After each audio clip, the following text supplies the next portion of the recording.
وَأَنَّا لَمَّا سَمِعْنَا الْهُدَىٰ آمَنَّا بِهِ، اور اب وہ دیکھیں گے یہ بات جا کے اپنی باقی بھائیوں میں بھی کر رہے ہیں، اور یہ کہ ہم نے جب یہ پیغام سنا دیکھو ہم تو ایمان لے آئے ہیں اس پر، قرآن پر۔ فَمَن يُؤْمِن بِرَبِّهِ فَلَا يَخَافُ بَخْسًا وَلَا رَهَقًا، پس جو شخص اپنے رب پر ایمان لاتا ہے تو اسے نہ کسی نقصان کا خوف ہوگا نہ کسی ظلم کا۔ یعنی نہ صرف انہوں نے ایمان قبول کیا بلکہ ایمان قبول کرتے ایک دائی بھی بن گئے، کسی مدرسے سے ڈگری بھی نہیں لی انہوں نے جا کے۔ مزے کی بات دیکھیں نا، کہیں جا کے پڑھتے کوئی عربی صرف ناف سیکھتے یہ وہ نہ، انہوں نے نبی علیہ السلام سے چند آیات سنی جنات نے اور آگے جا کے دعوت و تبلیغ کا کام شروع کر دیا، اور نبی علیہ السلام کو پتہ بھی نہیں ہے۔ جیسے ہمیں بھی نہیں پتا ہوتا کہ ہماری ویڈیو سن سن کے کون کہاں کہاں دعوت و تبلیغ کا کام کر رہا ہے، ہمیں پتہ، کوئی آ کے بتاتا ہے تو پتہ چلتا ہے نا۔ نبی علیہ السلام کو بھی اللہ نے وحی کے ذریعے بتایا کہ آپ کی قرآن کی تلاوت سن کے تو ایک جنات کی پوری جماعت نے نہ صرف اسلام قبول کیا ہے بلکہ انہوں نے تو جا کے اپنی قوم میں بھی دعوت توحید کو عام کرنا شروع کر دیا۔ یہ نبی علیہ السلام کی مبارک دعوت کی برکت۔ تو صحیح بخاری میں حدیث ہے، بلغوا عنی ولو آیہ، پہنچا دو میری طرف سے خواہ تمہیں ایک آیت ہی آتی۔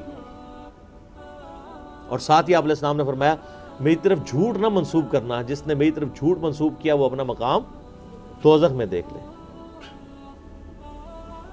اور بنی اسرائیل کی روایات بیان کرنے میں حرج نہیں ہے، لیکن نہ اس کی تصدیق کرو نہ تکذیب کرو، ہو سکتا ہے وہ سچی ہوں ہو سکتا ہے وہ جھوٹی ہوں، لیکن اس کی بنیاد کے اوپر دین کو کھڑا نہ کرو۔ یہ حدیث پوری صحیح بخاری کے اندر موجود ہے۔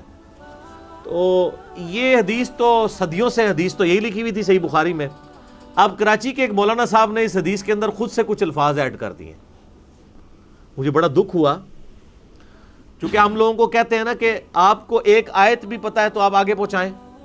ان کا موقف یہ ہے کہ صرف علماء نے آگے بات پہنچانی ہے، اور علماء نے بھی صرف اپنے فرقے کی آیات، اپنے فرقے کی احادیث، دوسروں کی بات نہیں۔ تو انہوں نے یہ آیت، یہ یعنی حدیث پڑھی صحیح بخاری کی، اس کے بعد وہ کہتے ہیں اس کے آگے تو یہ بھی ہے کہ جو حدیث تم تک پہنچے گی تو دو قسم کی احادیث ہوں گی، ایک فقہاء کے لیے ہوگی ایک محدثین کے لیے ہوگی۔ اب وہ دیکھنا ہو، ایک کولو ہی کہانی کرا چڑی، چونکہ سامنے پتہ ہے بے زبان لوگ بیٹھے ہیں، ان کو کوئی پتہ نہیں ہے، ان کو کوئی حدیث کا علم نہیں، کوئی سمجھ نہیں ہے، کوئی ان سے پوچھنے والا نہیں کہ یہ بات لکھی کہاں ہوئی ہے۔ پھر جب میں ان لوگوں کی غلطیاں ہائی لائٹ کرتا ہوں پھر بیچارے پریشان ہوتے ہیں کہ یار یہ ہمارے ساتھ کیا ہو رہا ہے۔ آپ جھوٹ بولنا چھوڑ دیں تو آپ کے ساتھ یہ کچھ نہیں ہوگا۔ اب یہ میں بول رہا ہوں، مجھے پتہ ہے اس کا بھی کلپ بن کے آ جانا ہے مارکیٹ کے اندر کہ جی وہ حدیث کدھر ہے، پوری لوگوں نے بخاری کی حدیث میں نیچے لگا دینی ہے کہ آپ حدیث، اور وہ الٹا حدیث خود فیبریکیٹ کر رہے ہیں، اس کے بعد مجھے کہہ رہے ہیں انجینئر پوری حدیث نہیں پڑھتا۔ وہ پوری حدیث تو تب میں پڑھوں نا جب لکھی ہوئی ہو۔ اصل میں ہوتا ہی ہے کہ ان لوگوں نے حدیثیں مولانا شریف کے ساتھ، بخاری شریف اور مسلم شریف مولانا شریف کے ساتھ پڑھی ہوتی ہے۔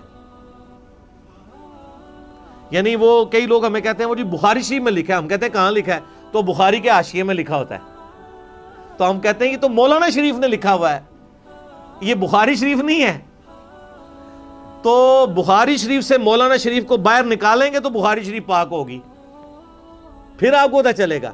تو ہوتا ہی ہے کہ ان لوگوں نے اپنی جوانی میں کہیں بچپنے میں حدیثیں پڑھ لی ہوتی ہیں، اپنے علماء سے سنی ہوتی ہیں، وہ کئی باتیں بعض اوقات علماء بھی غلط بیان کرتے ہیں، علماء نے تو بیچاروں نے شرح میں بیان کی ہوتی ہے، یہ اس کو پڑھ کے شرح بنا دیتے ہیں، اور بلکہ اس سے آگے جا کے اس حدیث کا حصہ بنا دیتے ہیں اور بیان کر دیتے ہیں، اور پھر اکثر وہ کہہ بھی رہے ہوتے ہیں کہ میں دیکھو بغیر تیاری کے بھی اتنا کچھ بیان کر دیتا ہوں۔ اور سر تیاری کرے کرو تسی تیاری کر کے بھی نہیں بیان کر سکتے،